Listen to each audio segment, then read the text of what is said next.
If you see me driving a Range Rover in Sandton today, please do not be jealous. If you see someone driving a very beautiful car, don't wish that it was you who owned that car. You don't know if that person is in debt, if that person did some money rituals. I did not get this money from hard work people. I got it when I was a slave in Dubai, where I was not even allowed to speak with my family. I was stuck in Dubai and they had my passport. They took it from me. I met this Indian man on Facebook in 2013 when I was just a desperate student in Tembisa, and he promised me a soft life, but he did not tell me that I would end up sharing a room with a leopard, a real animal.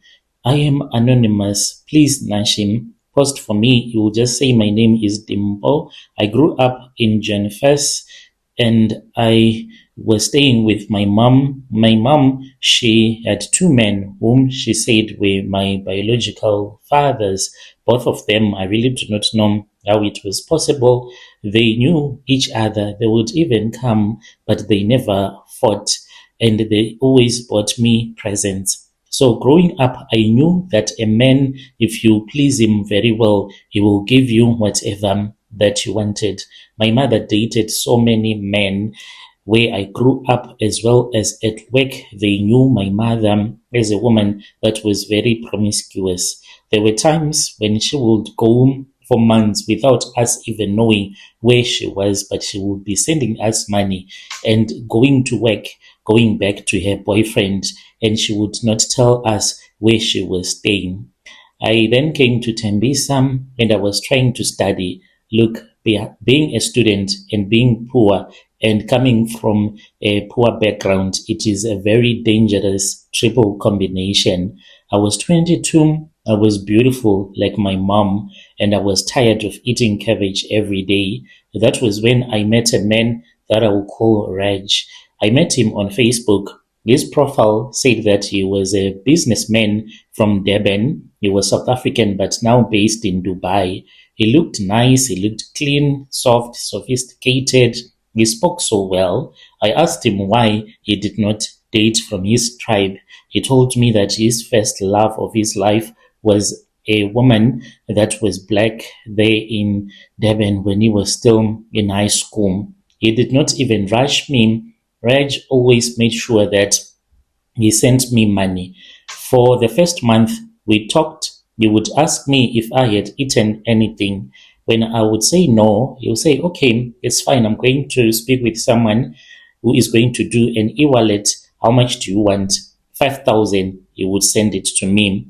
Go get some lunch and buy yourself something nice. Dimpo, 5,000 just for lunch. I felt like I had finally found a gold mine. In my mind, I thought that God had finally seen my struggle. He called me that I was his princess, telling me that a girl like me, with the way that I was beautiful, and funny thing that also happened to my mom, all the men that she dated would tell her the same thing. This beauty of yours, you deserve even to be the president's girlfriend. That is exactly what was now happening to me. I was poor. Men, they did not want to marry me, yet they told me that I did not deserve to struggle. He told me that I was never supposed to struggle with my beauty in Tembisa. I belonged in his penthouse in Durban. He promised me that if I can come to Dubai for just 2 weeks, he was going to pay for my tuition for the whole year. My friend told me that I was lucky, and I told one of my cousin back in Janfes, and she thought that I had found a blessing. There were no red flags. Literally, there were no red flags at all with Raj. He was a good man. I only saw myself and seeing me and him inside his Ferrari that he always posted and being in private lounges. When I went to apply for my passport, it was kind of like boring having to wait all that long. When the passport was out, I then sent him my passport details. He booked a flight for me. When the flight ticket arrived in my email, business class, Nashi, I packed my bags with so much excitement. I thought that I was going to the soft life. I did not know that Raj was just a scout and I was a merchandise. That is how they view women there in Dubai. He had been grooming me for months and months and months. I left OR Tambo feeling like I was a superstar, not knowing that the Dimpo who left that day will never come back. It was only by the grace of God that I managed to come back to South Africa. The first 48 hours in Dubai, it was as if I was inside of a movie. As for Raj, he met me at the airport, but it was like a red flag because he knew that the so called love of his life was coming to be with him there in Dubai. But what happened? It was even shocking for me. I waited and I waited. I had to stick around at the airport because there was one who was helping me. I literally did not even know what else to do. He came late, really late. He told me that he had been busy at the office. He was doing something that was important and he did not want to leave that business unattended. And then I said, okay, it's fine. Raj finally came to the airport in a white Rolls Royce. From the outside, everything, it was just white. In the inside, yo, it was so beautiful. It was as if I was inside a luxurious aeroplane. And then he took me straight to the Dubai Mall and he told me that I was supposed to pick any 5 outfits, but these were like outfits that I would be wearing in the bedroom. And I bought nice lingerie, the one that I wanted. Then we went and we ate at the top of Burj Khalifa. I was not yet even resting, and this guy, he was making sure that I see how beautiful Dubai was. I was posting everything on my social, making everyone back home to feel jealous. I felt like I had finally made it in life, but on the third night, that was when things really changed. What surprised me was that when we went to the hotel, Raj avoided kissing or touching me. In public, I thought that since he was Indian and I was black, maybe they were going to give him a stinky eye, him dating a black woman. So I just said, no, we will see when we are in the bedroom, me and him in our room. When we got into the room, then he sat far away from me. I even went and I was testing all the lingerie, thinking that he was going to come to me and take me into his bed, but he did not do such a thing. It was as if I was with a woman. He would tell me and he would say that you look so pretty, turn around, yo, you have a massive big behind, you look so beautiful. But to come and touch it, that he did not even want to do. He just avoided me all the times. So after a couple of nights, I had been sleeping alone. He would come, we would chill. If I would try to touch him, he would tell me not to touch him in that kind of a way because he had something else that was on his mind.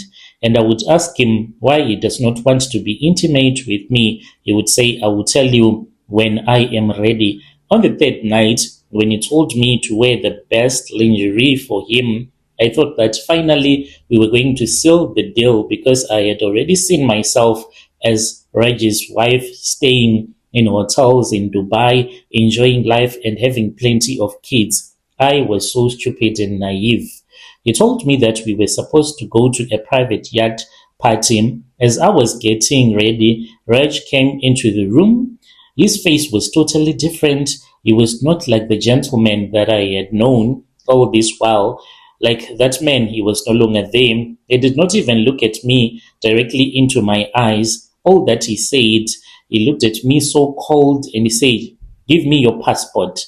My passport. Okay. He told me that the security at the marina is tight for these VIP parties. I need to keep it in the safe so you don't lose it whilst you are drinking. Since this was my first time being in Dubai, I said I'll just do whatever that Raj wants me to do. Maybe if I lose my passport, things will go so bad. I did not even think twice. I gave it to him. The moment that the passport touched his hand, his whole vibe turned dark. When we got to the yacht, my heart dropped. It was not a party with music and dancing. It was a business meeting. There were about other 10 African girls. There were some from Nigeria, some from Kenya, and 2 colored South Africans. None of them were smiling. They looked like they were zombies. They were too tired.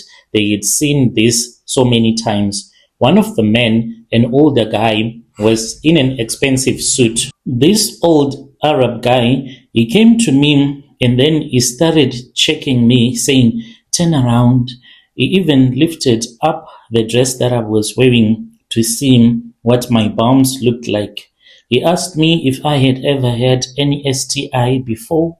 He checked my teeth. He was like counting my teeth. Yo, it was something that I had never seen in my entire life. It was like I was a cow that was being sold at an auction. Raj, I looked at him. He did not even protect me. He stood there. He was with another Arab guy. He was busy counting a stack of cash. That was when he told me the truth. He said, "Dimpo, do you know how much you owe me?" And I said, "No. How much do I owe you?" He then said to me, "You owe me 500,000 rands for the investment that I made in you. Until that debt is paid, you have to work for the 500,000." And I said, "But you never gave me such a huge amount of money." He said, "You owe me that much. I used to take care of you. Do you want me to show you the bill, all the money that I used to send to you when you were still in South Africa?" I was then taken to a villa. I can't mention the name of that place. When we arrived at that house, they threw me into the basement.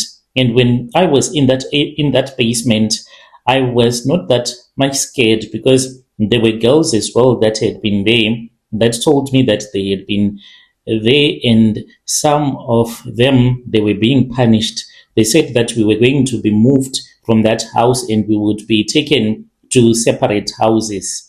From there on, that was when I was taken by an elderly Arab guy that smelled like money. And the most terrifying part, when we arrived at his house, I don't know if it was a house or a hotel because it was so big. I was then taken to another room. It was a beautiful room, but then I was taken inside another room and I saw that at the end there was a real leopard. This leopard, it did not attack me. Maybe it saw me as if I was another wild animal. In between us, there was some iron bars that were bolted into the walls that leopard could not get to where I was. But to sleep, it was really terrifying because at night they used to switch off the light, but on the section where this leopard was, and whenever I would hear it growling, it was very difficult for me to sleep. Every time when I tried to cry, I would hear that leopard growling. I was told that if I keep on fighting with some of the men that came to sleep with me by force, I was going to be thrown into that section where that leopard was, and it was going to eat me up, and no evidence like ever. Then came the part that I struggled to even type. You have heard the Dubai Potter potty, right? Rumors on Twitter. People, they think that maybe it is a joke or maybe it is just a myth. These wealthy men, they have everything that money can buy for you. So they want things that are forbidden. They really treat like human beings, women like they are toilets. I was forced to endure things that are so degrading, things that are so unsanitary, that I used to pray for death to come to me each and every single night.